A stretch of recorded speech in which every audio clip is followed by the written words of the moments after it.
Estamos grabando y ahora vamos a compartir pantalla.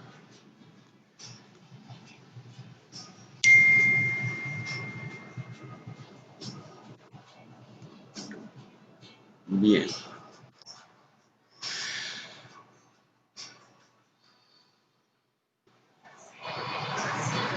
No está compartiendo pantalla, ¿verdad? No, no está compartiendo. No. Ok, ahora sí, ¿verdad? Sí.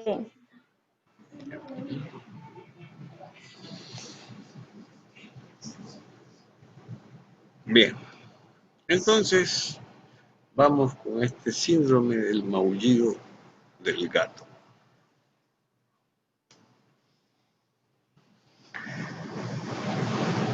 El síndrome del maullido del gato es un síndrome poco conocido, ¿sí?, que se produce por la pérdida de material genético del brazo corto del cromosoma 5.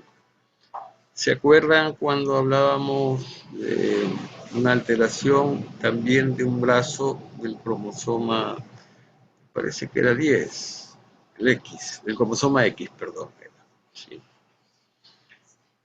Este síndrome, aunque tiene una gran variabilidad, la característica común es que los llantos de los bebés que tienen esta enfermedad se asemejan al maullido de un gato. Aquí pueden ver ustedes,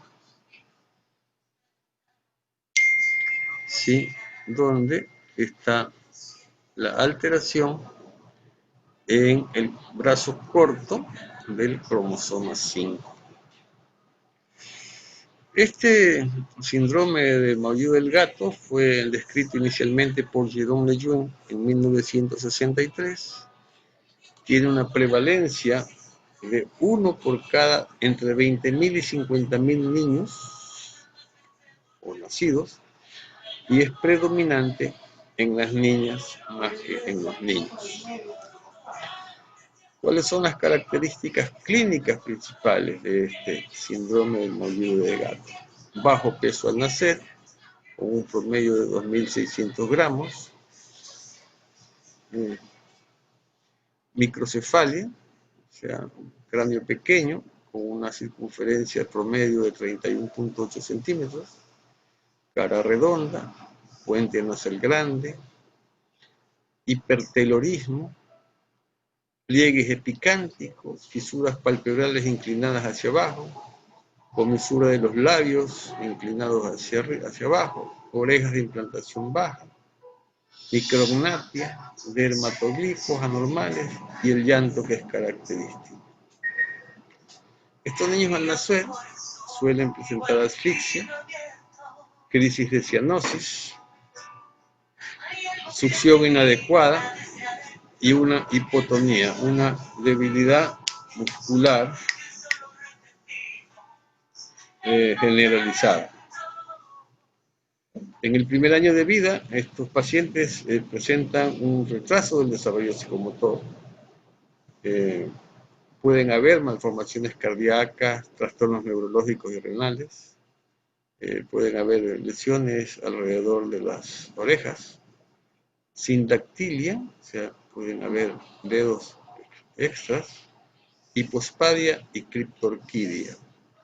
Esto significa que en los varones, por ejemplo, uno o los dos testículos se mantienen, no descienden, se mantienen en la parte de arriba. La esperanza de vida de estos pacientes es alrededor de los 50 años. El retraso en el desarrollo intrauterino, tienen un crecimiento lento, tienen un cuello corto. A medida que van creciendo, pueden tener escoliosis. Como ya dijimos, bajo tono muscular, o sea, hipotonía. Estos pacientes pueden sufrir también de fragilidad ósea, por lo cual podrían tener fracturas espontáneas. Son susceptibles, inclusive por el hecho de que el testículo no baja, a tener hernias inguinales. ¿Sí? Si, siendo niños hipotónicos, ¿sí? Van a tener una hiperlaxitud ligamentaria, o sea, son niños que pueden, a los que se puede mover las articulaciones mucho más allá de lo normal, o sea, más allá de lo que se le podría mover, por ejemplo, si estiramos la mano hacia atrás, le pasemos fuerza, nosotros tenemos un punto donde ya no da más. En ellos, por esta hiperlaxitud, la mano iría un poco más hacia atrás, ¿sí? Tienen una osificación de los huesos que es anormal o ausente, y ahí se explica estas fracturas espontáneas o esta fragilidad ósea. Sufren de problemas visuales como miopía y atrofia óptica, manos pequeñas, pies planos. Pueden tener una discapacidad intelectual que inclusive puede llegar a ser una discapacidad intelectual severa, ¿sí? Van a tener un desarrollo lento e incompleto de las habilidades motoras. Son niños que van, por ejemplo, a caminar bastante tarde, van a tener problemas para los movimientos finos, para escribir,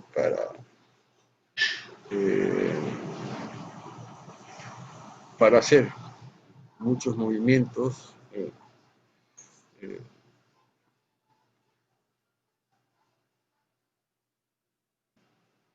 Van a tener un hundimiento de la raíz de la nariz. También ellos, como en los otros casos, un solo pliegue en la palma de la mano, que es el pliegue simiéstico, ¿sí? Y van a tener el dedo pulgar metido hacia adentro. O sea, es como que si mostraran solo 4 dedos, porque el dedo pulgar va a estar, digamos que escondido en la palma de la mano.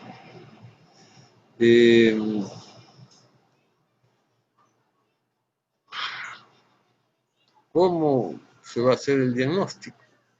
Y pues con las alteraciones físicas del paciente, ¿sí? Como siempre hemos dicho, la forma de confirmar este diagnóstico es haciendo un cariotipo. Pueden tener un labio para dar hendidos, como vimos en la enfermedad anterior, ¿sí?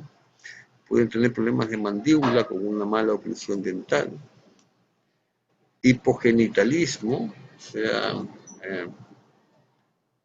sus problemas, sus órganos genitales pueden estar semiatrofiados, ¿sí? Diastasis rectal por una separación de los músculos abdominales. Pueden nacer inclusive con ausencia del vaso del riñón, ¿sí? Una radiografía lateral del cráneo puede mostrar un ángulo anormal en la base. Pueden tener el pie zambo. El pie zambo es un pie que es como encorvado hacia abajo. Presentan luxación de caderas, ¿sí? Bueno, estos niños realmente pueden tener una cantidad de alteraciones, especialmente aparte de sus problemas visuales, grandes alteraciones a nivel de la estructura ósea, porque como ya habíamos dicho, tienen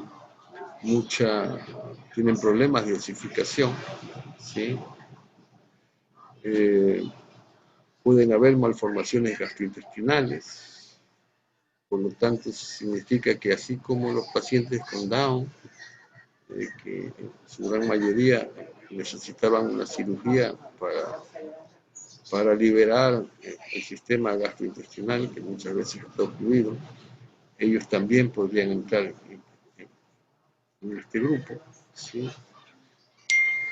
Encarecimiento prematuro, ¿no?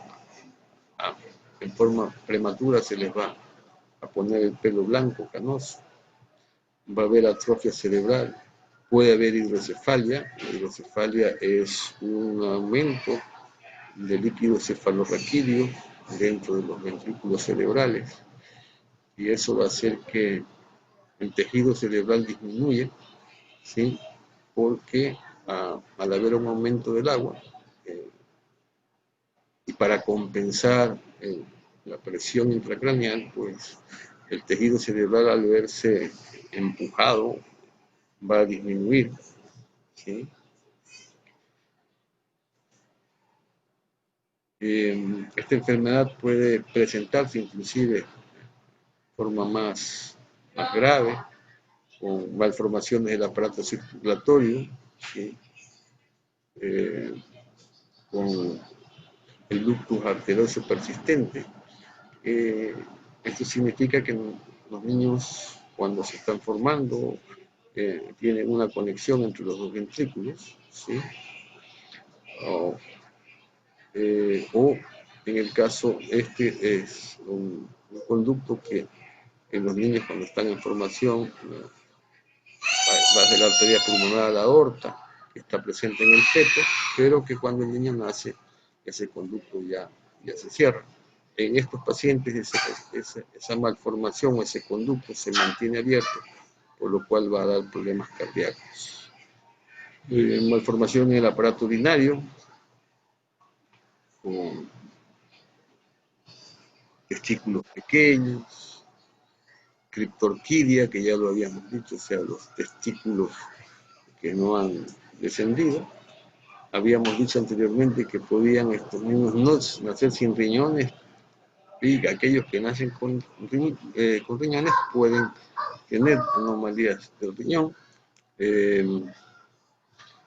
Y desde el punto de vista del cerebro, la oligofrenia, o sea, una discapacidad mental severa, ¿sí? Y esta discapacidad mental severa se convierte en un signo característico y fundamental de esta enfermedad. No existe un tratamiento para esta patología, pero se puede mejorar la calidad de vida, ¿sí? Estos pacientes vienen descritos como amistosos, que disfrutan de la interacción social, con una educación temprana y consistente, con una buena terapia física, terapia de lenguaje.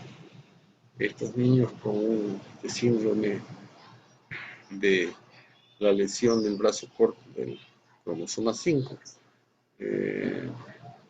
pueden tener dice una vida plena y significativa, sí, una vida plena y significativa dentro de lo que le permite su patología.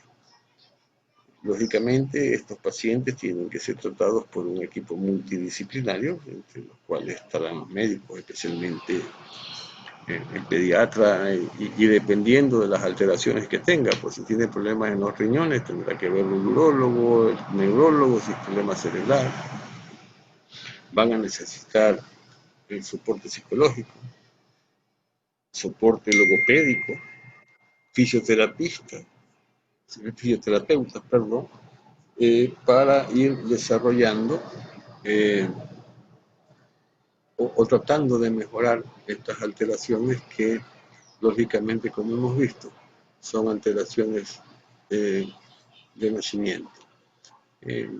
Probablemente son muy pocos los niños con este tipo de patología que van a sobrevivir, pero aquellos que sobrevivan, que probablemente se deba también a un sistema del mosaicismo que tanto hemos hablado en estas clases, que sean producto de, o aquellos que no tienen la afectación en todas las células, probablemente son los que puedan superar las cosas y llegar a tener, como habíamos dicho, que van a vivir alrededor de 50 años.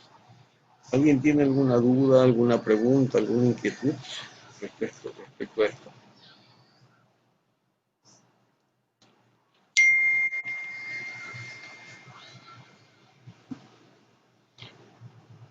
Bien, si no hay preguntas, pasamos al siguiente síndrome, que es el síndrome de Cornelia de Lange, ¿sí? En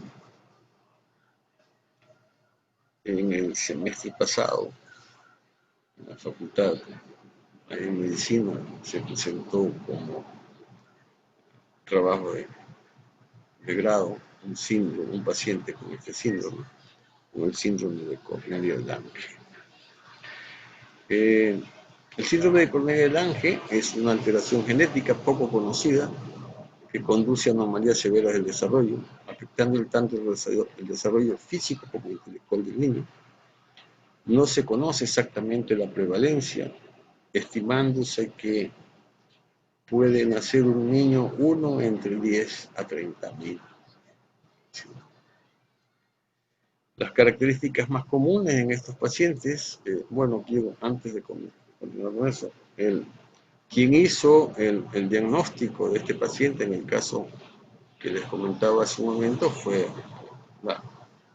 el pediatra, si no me equivoco, fue en el Hospital de Santo Domingo de los Colorados donde lo hicieron. Entonces la característica más común de estos pacientes son, como casi en todos los que sufren de este tipo de trastornos genéticos, bajo peso al nacer, ¿sí? Por debajo de 2.200 gramos, crecimiento retardado, baja estatura, cabeza pequeña, o sea, microcefalia. Ustedes pueden ver la gran mayoría de estas patologías por alteración cromosómica tienen más o menos estas mismas características: bajo peso al nacer, retardo en el crecimiento, estatura baja, microcefalia. Las características faciales típicas incluyen las cejas, que parecen que unirse en el medio, pestañas largas, nariz pequeña y respingona, labios finos en V invertida. Si vemos, ¿sí? Parecería aquí que las cejas si llegaran a tocarse, no es tan evidente, tan poblado como las demás, pero sí se puede ver, ¿sí? Labios finos, nariz respingada, tiene las características que están describiéndose.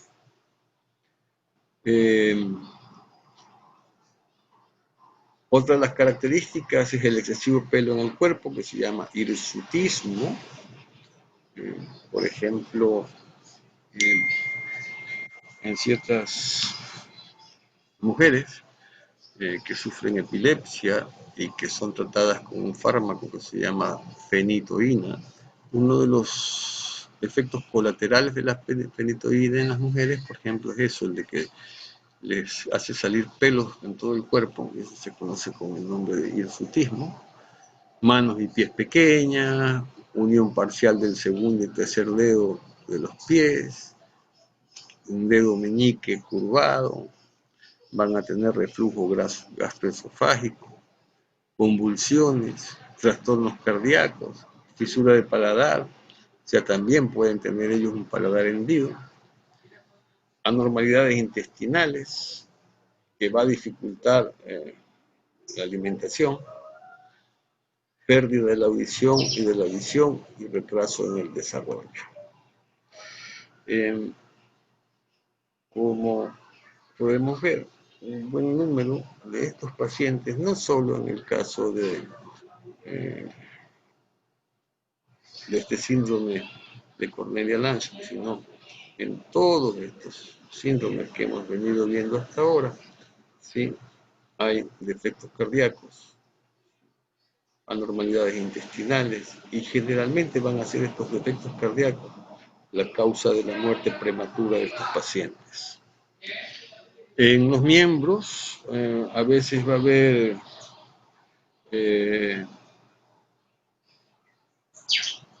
ausencia en la parte superior en uno de los dedos, o sea, le va a faltar una de las falanges, ¿sí?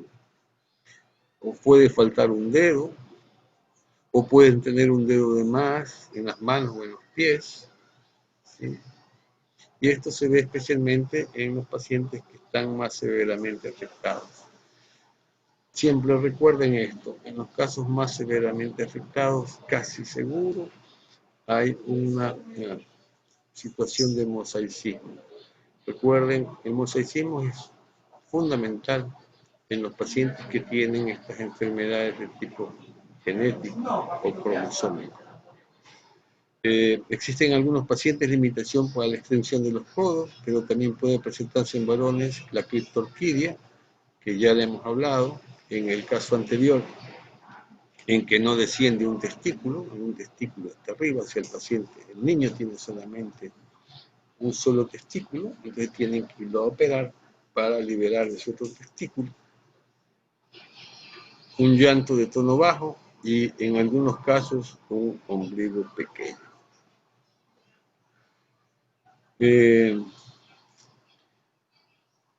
Estos niños tienden a autolesionarse, ¿sí? Y entre esos comportamientos autolesivos, las características es andarse mordiendo los dedos, los labios y los brazos. Bien.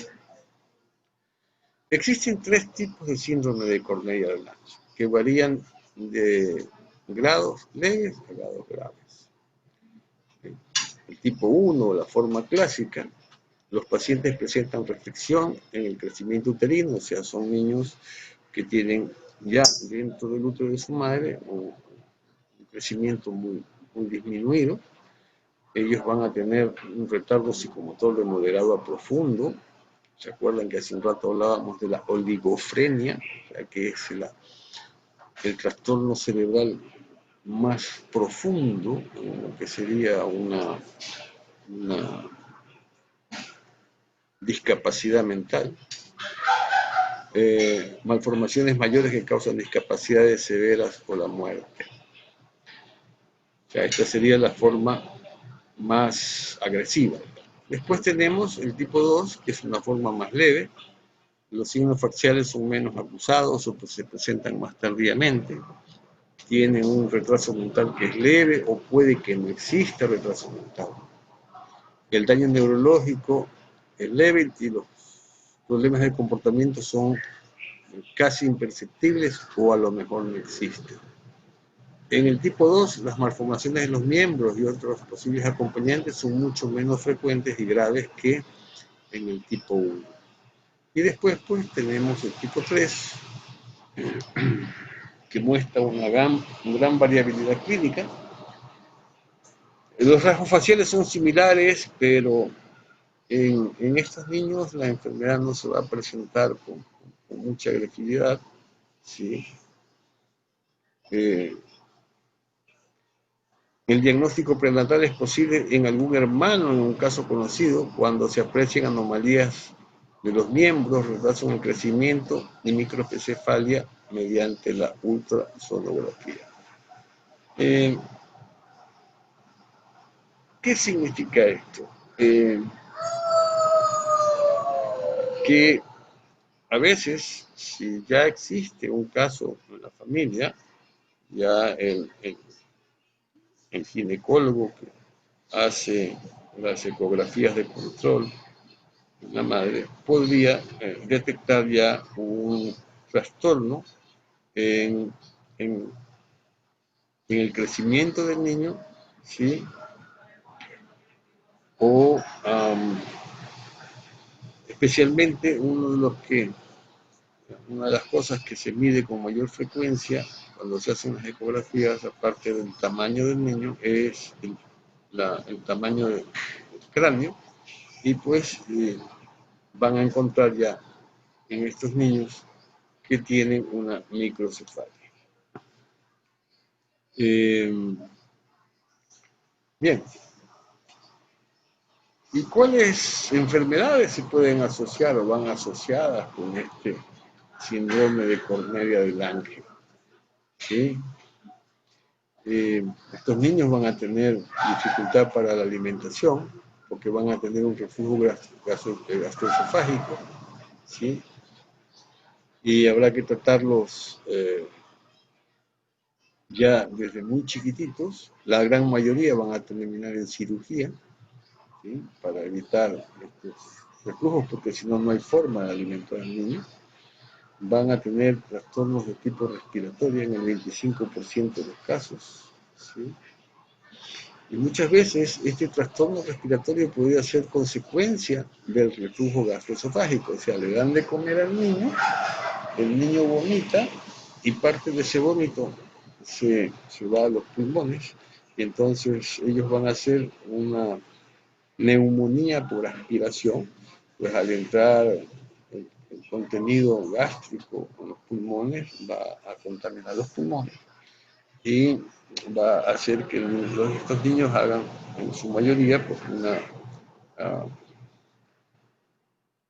problemas respiratorios, como les decía, una neumonía por aspiración, ¿sí? Los trastornos oculares son muy frecuentes, entre esos los más frecuentes, miopía, estrabismo. El estrabismo es cuando los ojos están desviados para algún lado, y nistagmos. El nistagmo es un movimiento de los ojos, generalmente hay de todo tipo, pero el más frecuente de los nistagmos es un baile de los ojos para forma lateral, el ojo comienza a saltar, los ojos saltan, ¿sí? Muchas veces hay personas que tienen nistagmo fisiológico, o sea, nacen con eso, pero no tienen ninguna alteración, y el paciente logra controlar su nistagmo cuando es nistagmo fisiológico. Lesiones como, por ejemplo, el cerebelo también los podrían dar nistagmo. Y estos chicos tienen un problema, que, por ejemplo, su miopía o su estrabismo no va a ser muy fácil de controlar porque no soportan estos niños usar anteojos. La sordera del lado variable aparece en el 20% de los casos, ¿sí? Y si hay sordera, pues va a haber retardo del lenguaje, ¿sí? Las malformaciones cardíacas se presentan en una cuarta parte de los pacientes. Y un buen número de estos pacientes van a tener un retraso mental que puede ir de leve a moderado o profundo, ya lo habíamos dicho, ¿sí? Estos niños no les gusta mucho relacionarse socialmente, ¿sí? Tienen un comportamiento poco sociable.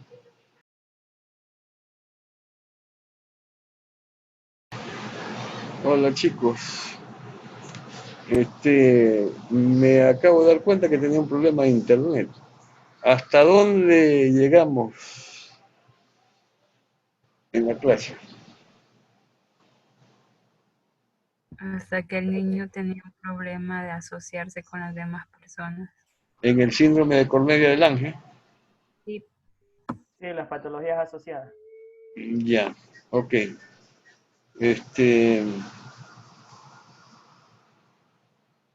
Ok, entonces vamos a hacerlo. Parece que hubo un problema con el internet.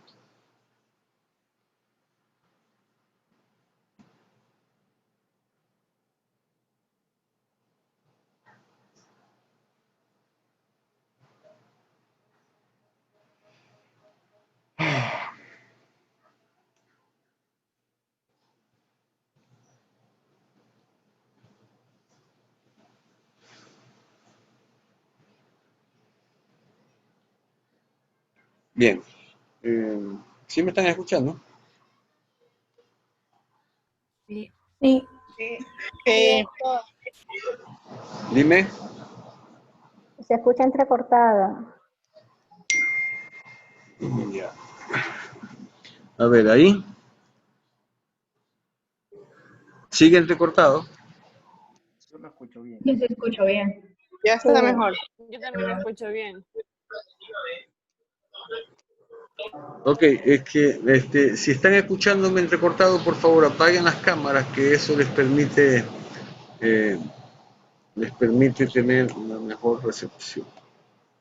Bien, decíamos que entre las patologías asociadas estaba el reflujo gástrico, y que un buen número de estos pacientes van a terminar en un tratamiento quirúrgico, como en el caso de los pacientes con trisomía 21, ¿sí? Dime, Dayana.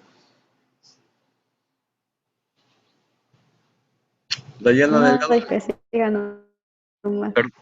¿perdón? No, disculpe, fue una...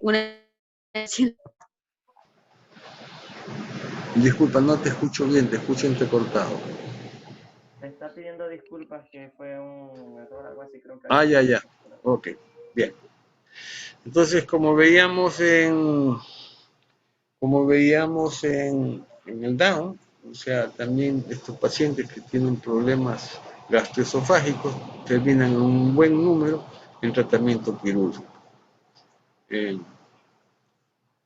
Si tienen reflujo gastroesofágico, van a tener problemas de tipo respiratorio, porque cuando le dan de comer al niño, el niño va a vomitar, porque tiene su reflujo, y parte de ese vómito se puede ir a los pulmones, lo que les podría provocar una neumonía por aspiración, ¿sí? Entre los problemas de tipo ocular tenemos la miopía, el estrabismo y el nistagmo. El estrabismo, les decía, es cuando los ojos están desviados hacia un lado. Y el nistagmus es un movimiento, un baile de los ojos, generalmente hay de diferentes formas, pero generalmente con más frecuencia se ve un movimiento hacia los lados lateral del ojo que el paciente no lo puede controlar. Existe un nistagmus de tipo fisiológico, tiene muchos pacientes y que con los años aprenden a controlar su nistagmus.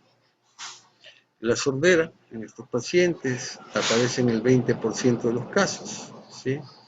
Y si hay problemas de audición, va a haber problemas de lenguaje, ¿sí? Las malformaciones cardíacas se presentan en la cuarta parte de estos pacientes, ¿sí?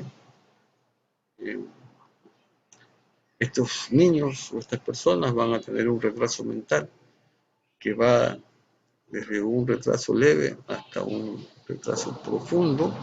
Hace un rato hablábamos de la oligofrenia, que es el punto más grave del deterioro mental de un paciente, ¿sí? Van a tener problemas de comportamiento, son poco sociables estos niños, tienen ese comportamiento estereotipado, o sea, un comportamiento fuera de lo común, ¿sí? Tienen una... Nosotros cuando nos expresamos oralmente, siempre acompañamos esas expresiones con una expresión facial de las emociones, ¿sí? Por ejemplo, en enfermedades que no tienen nada que ver con esto, pero por ejemplo, en la enfermedad de Parkinson, el paciente pierde esa capacidad para tener expresiones faciales, y entonces se dice que el paciente con Parkinson se le dice que tiene una facies de máscara, porque es una facie inexpresiva, ¿sí? Como ya habíamos dicho, estos niños tienden a morderse los dedos, los brazos, ¿sí? Entonces tienen un comportamiento autoagresivo, ¿sí? Inclusive en la forma tipo 2, que es más leve que la forma tipo 1, ¿sí?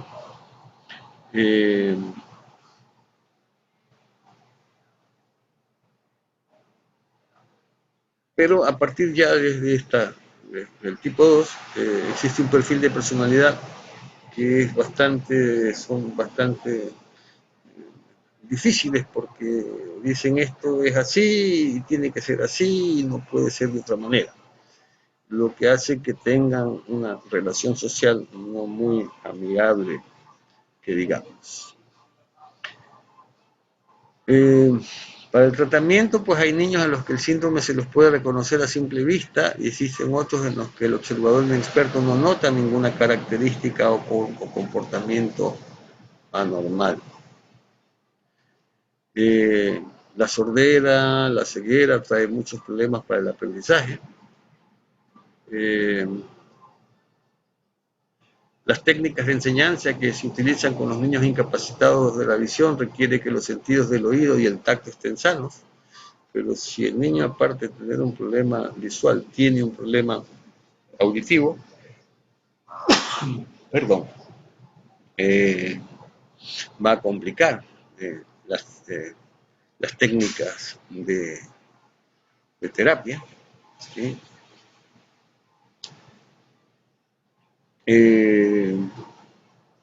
Cuando hay problemas de visión y hay problemas de audición al mismo tiempo, pues el terapeuta tiene que buscar otras formas de comunicación, otras técnicas, ¿sí?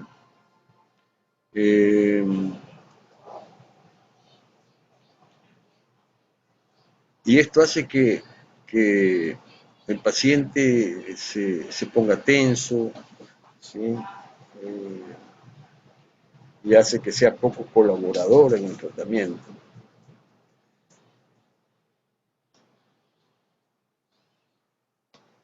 Bien. ¿Alguien tiene alguna pregunta al respecto?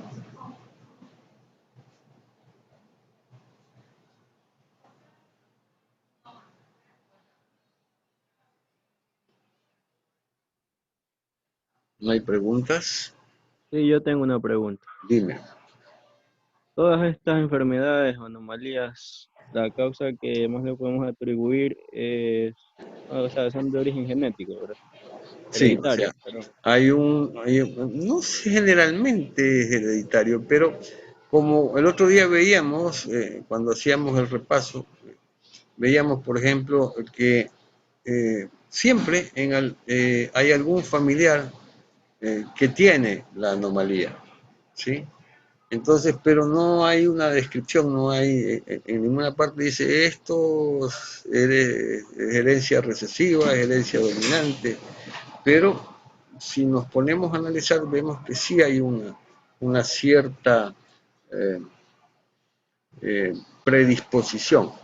Generalmente se supone que estas son anomalías accidentales, o sea, en el momento en que se juntan los cromosomas del padre con los cromosomas de la madre, y se le ha echado un montón de posibles causas, pero en realidad pienso que todavía no se ha llegado a tener la certeza absoluta. Por ejemplo, ya dijimos, pues ya hemos venido hablando de los años de la madre, el uso inclusive por parte del padre, del abuso de drogas, del abuso de alcohol, ¿sí? O sea, podrían ser, o hay casos en que son así, o sea, esporádicos, nace mala suerte, diría. ¿Alguien más? ¿Alguna pregunta? ¿Alguien más?